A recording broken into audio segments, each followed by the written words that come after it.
जो पीएफआई है, PF popular front of India, इस देश में आतंक का ना दूसरा नाम है। जो एनजीओज कंपनियां हैं, 3.5 लाख एनजीओ को बंद कराई गई हैं।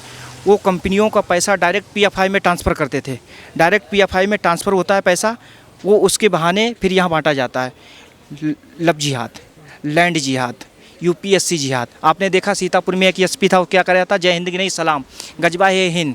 मतलब ये रूस और चाइना में नहीं, हिंदुस्तान पे ही गजबा हिंद बनाना चाहते हैं। तो हम हिंदुस्तानी ये कहते हैं हमने 2 देश दे दिए, अब तीसरा नहीं, अब चाहे कुछ भी हो जाए। तो इसीलिए कह रहे हैं कि जो पीएफआई है इनके बंद करने चाहिए, इनके लोग जो इसमें शामिल इन्हें जेल में डालना चाहिए। सरकार को सख्ती से कार्रवाई करनी चाहिए। जो इनके पीछे हैं वो भी आतंकवादी वही नहीं जो बम फोड़े, जो उसकी विचारधारा के साथ मिला हुआ है वो भी आतंकवादी है, उसे घोषित करके फांसी दे देनी चाहिए। जिस तरीके से पीएफआई आतंकवादी, एक सेमी पीएफआई एंड सेमी और एसडीपीआई जो है, ये ग्रुप बदलते रहते, लोग वही रहते हैं और इनका एक स्लीपर सेल इनका सपोर्ट कर रहे हैं। ये देश में हिंदू ये लड़ाई हार चुका है और इस देश के हिंदुओं के पास ये आखिरी मौका है। अगर ये हाथ से गया तो सब कुछ चला जाएगा।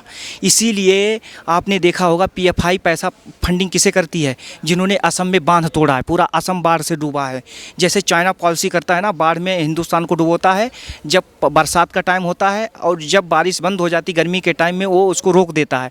तो इसीलिए हम कह रहे हैं कि जैसे असम में तोड़ा गया, अभी लखीमपुर वाली जो शारदा नहर थी, हरदोई में बांध तोड़ा गया, चारों मुस्लिम निकले क्योंकि पीएफआई की फंडी अब तो ये बाटर बार करने लगे। हर तरीके से ये बौखला गए। इन्होंने जो 2047 में इस्लामिक कंट्री बनाने की बात कही है, इन्होंने कहा है कि AIM ओवैसी को छोड़ो, असदुद्दीन को अब सीधे अटैक करो।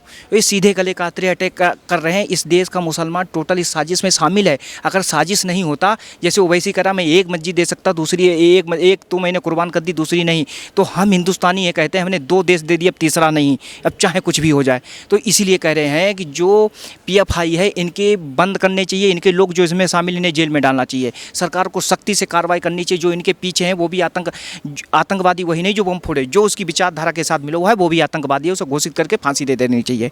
और कोई रास्ता नहीं है। देखिए, आप जुडिशरी से डरेंगे या प्रशासन से डरेंगे, आपको ये मालूम है आने वाले टाइम में आपका घर कब्जा होगा। डरे रहो, उसके बाद में एकदम आके आतंकी घर में घुस जाएंगे, जज छोड़ के हवाई जहाज से वहाँ भाग जाएंगे। तो इससे अच्छा है जुडिशरी को जोड़ना।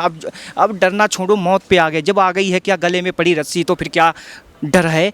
अब डर किससे है? अब तो घर छीनने वाला है, हमारे लोग मारे जाने वाले हैं। तो हमारी हिंदू भाइयों से अपील है कि भाई एक साथ आओ, अब बहुत हो चुका है। अब अपनी माँ बहनों के कब तक रेप कराओगे?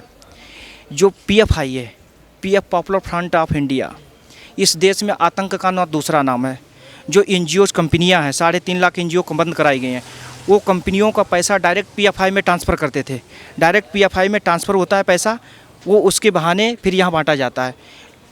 लव जिहाद, लैंड जिहाद, यूपीएससी जिहाद। आपने देखा सीतापुर में एक एसपी था, वो क्या कर रहा था, जय हिंद की नहीं सलाम, गजबा है हिंद।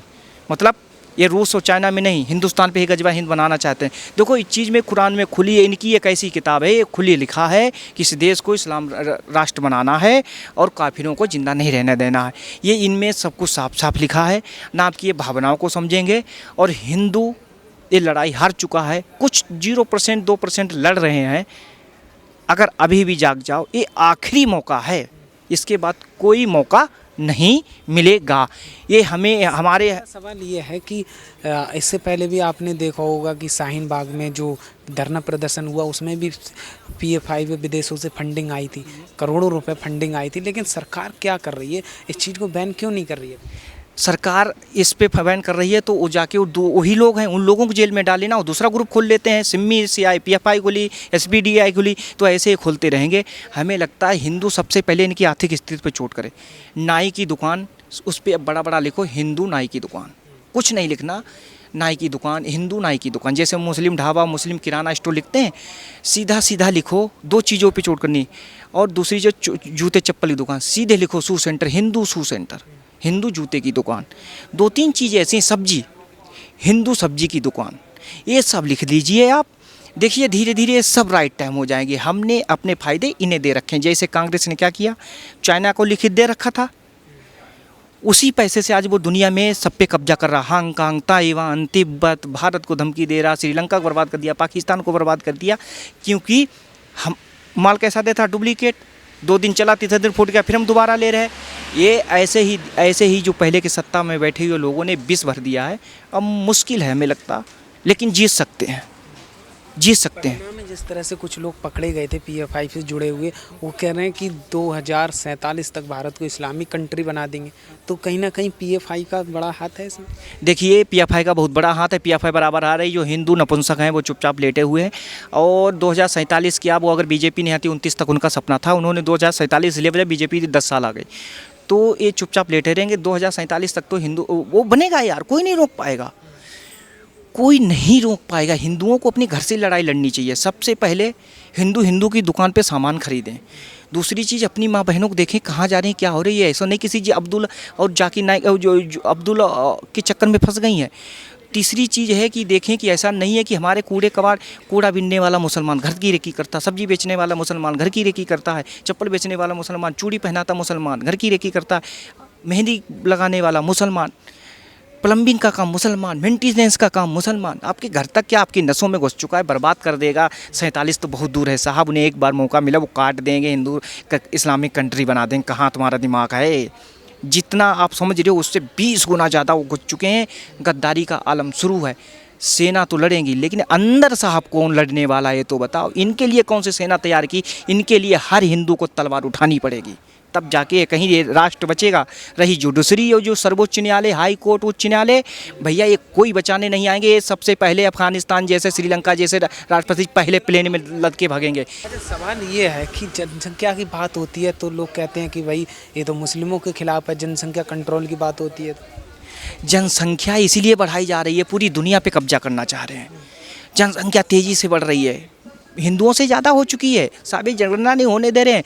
इनका मकसद केवल सत्ता में बैठना नहीं है, इनका मकसद ये भी है कि हिंदुओं को काटो, हमारे 2 फिर भी बचेंगे, हम शासन करेंगे। इनका ये उद्देश्य है। ये सत्ता में डेमोग्राफी चेंज कर रहे हैं। सत्ता में आएंगे तो आएंगे। 29 तक इनका प्लान था। जो आज आप मत समझिए 75,000 बच्चे पैदा हो रहे हैं, 80,000, उनमें 20,000 हिंदू है, 60,000 मुस्लिम पैदा हो रहा है। वो 2009-10 हज़ार बाद जो 5 साल का है वो वोटर बनेगा, वोट करेगा मुस्लिम को। अरे तुरंत यहाँ से जुडिशरी वो संसद भवन सब गायब हो जाएगा। ये फैक्चुअल पे आई है, केवल ये नहीं है केवल। और इस देश का मुसलमान जो है पूरी तरीके से इस देश को इस्लामिक कंट्री बनाने पे ये दिमाग से निकाल दे, नहीं भाई ये पड़ोसी ऐसा नहीं, पड़ोसी हर मुसलमान गद्दार है। लेकिन सवाल ये है कि जिस तरह से पॉपुलेशन बढ़ रही है, चाइना को भी हम पीछे छोड़ देंगे, लेकिन कंट्रोल कैसे होगी अगर बिल नहीं लाती है सरकार, अगर ये विरोध करती है तो कैसे समझाएगी सरकार? क्या बिल लाने से एकदम सरकार रोक देगी? क्या ये लोग बच्चे पैदा कर? नहीं, इनके लिए सख्त कानून बनाना चाहिए। ऐसे कानून बनाने के लिए सशक्त सरकार होनी चाहिए। केवल वोट देने से हमारी जिम्मेदारी नहीं खत्म होनी है।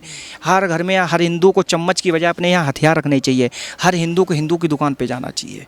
आपस में मेल जोल बढ़ाओ, तभी ये देश बचेगा। ये जनसंख्या जो तेज़ी से बढ़ रही है, ये डेमोग्राफी चेंज करने के लिए, मतलब इस देश पे कब्जा होने की तैयारी हो चुकी है।